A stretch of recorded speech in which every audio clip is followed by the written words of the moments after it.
Welcome to our channel. Today we how to activate Meta Business Suite scheduling for consistent content workflow, beginner guide step by step clearly.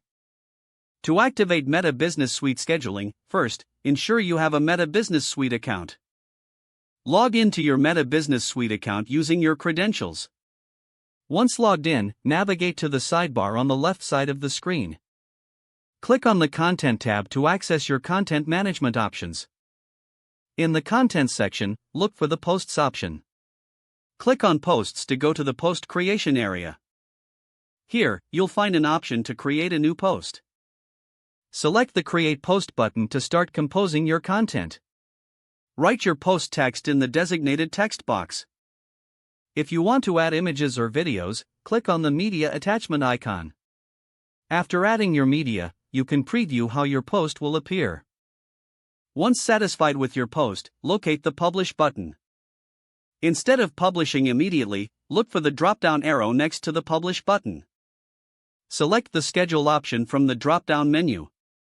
A date and time selector will appear on the screen. Choose the desired date and time for your post to go live. After setting your schedule, click the Schedule button to finalize. You will receive a confirmation that your post is scheduled. To view your scheduled posts, go back to the Content tab. Click on the Scheduled Posts option to manage your content calendar. Here, you can edit or reschedule any of your future posts.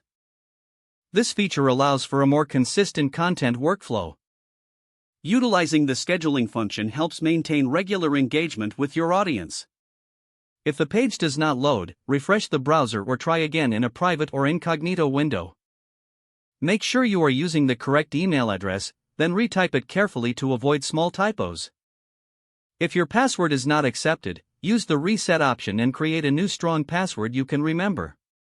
Check your spam folder for verification or security emails, then complete any requested confirmation steps. Enable two-factor authentication if available to improve account security and reduce unauthorized access risk. Don't forget to like this video and subscribe to our channel for more step-by-step tech guides.